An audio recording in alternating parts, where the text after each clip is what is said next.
আজকে সকালবেলা কতগুলো শাক কাটলাম। আসসালামু আলাইকুম, কেমন আছেন সবাই? তো এই তো আপনারা দেখে ভাবতে পারেন যে এত অল্প কাটা শাককে কতগুলো বলতেছে। না, অনেকগুলো শাক ছিল, তার মধ্যে কিছুটা জালির মধ্যে রেখেছি পরের দিনের জন্য, আর কিছুটা আম্মু ভাজি করেছে।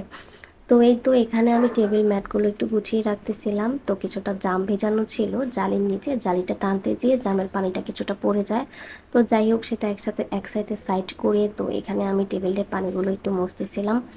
মানে সকাল হতে না হতে নাস্তাটা খাওয়া কমপ্লিট হলে আমি আর আমার আম্মু সারাদিন যে কত কাজে লেগে পড়ি। হ্যাঁ, আপনারা যে রান্নাবান্নার ভিডিওগুলো দেখেন সব যে আমি করি তা না, কিছু কিছু আম্মুও করে। যেটা আম্মু করে সেটা আমি আম্মুর কথাই বলি, আর যেটা আমি করি সেটা আমি করি। তো এই তো এখানে আমি বিছানা টিছানা ঝাড়ু দিতেছিলাম, রুম টুম একটু পরিষ্কার করতেছিলাম, সুন্দর করে একটু পরিপাটি করে রাখতেছিলাম। তো আজকে ভুল করে দেখা গেল কি বাজারে গিয়েছিলাম, তো আসার পথে আমার ভাইয়াও প্রায় 2 কেজির মতো পেয়ারা কিনেছে।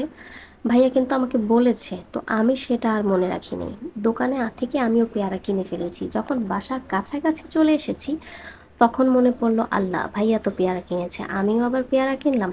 যাই হোক, ডাবল হয়ে গেছে, সব মিলিয়ে প্রায় অনেকগুলো পেয়ারা হয়ে গেছে। বাট পেয়ারাগুলো কিন্তু খুব সুন্দর ছিল, একদম কচি, মানে খুব মজা ছিল, দেখতেও খুব ফ্রেশ লাগতেছে, কালারটাও দেখতে খুব সুন্দর লাগতেছে। যাই হোক, বাজারে এখন জিনিসপত্রের যেই দাম, তার উপর আমাদের এই সাইডে সব ফলের দোকানগুলো উঠিয়ে দিয়েছে। অন্য সাইডে যে কষ্ট করে এই বৃষ্টির মধ্যে কাদা টাদা মেখে তারপরে যেয়ে আনতে হয়। আমার কাছে কিন্তু পেয়ারা একটু লবণ একটু মরিচের গুঁড়া দিয়ে মেখে খেতে বেশ ভালো লাগে, সাথে যদি হয় কাসুন্দি।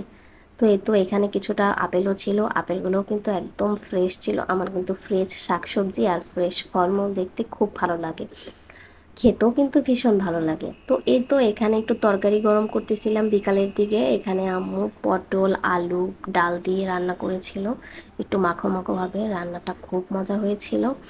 তো এটা একটু গরম করতেছিলাম, আরেক সাইডে কড়াইয়ের মধ্যে আম্মু আরেকটা তরকারি দিয়েছিল, সেটাও গরম করতেছিলাম। তো এই তো এখানে কিছুটা কাঠবাদাম আর আলমন্ড বাদাম, কাঠবাদাম আর কাজু বাদাম সরি, তো এগুলো আমি একটা বয়ার মধ্যে বয়ামে সুন্দর করে গুছিয়ে রাখতেছিলাম। আর রাতের দিকে এত মেহমান এসেছিল বাসায়, তো আম্মু তাদের জন্য পোলাও, তো মজাদার রোস্ট, তারপরে রান্না করেছিল গরুর মাংস, এরপরে ছিল খাসির মাংস, ডিম, তারপরে ছিল মাছ। তো প্রত্যেকটা ভিডিও আমি একটু একটু করে প্রত্যেকটা রান্নার লুকটা আপনাদের দেখানোর চেষ্টা করেছি। আশা করি আপনাদের বেশ ভালো লেগেছে। তো আজকের ভিডিওটি ছিল এই পর্যন্ত, সবাই ভালো থাকবেন, আল্লাহ হাফেজ।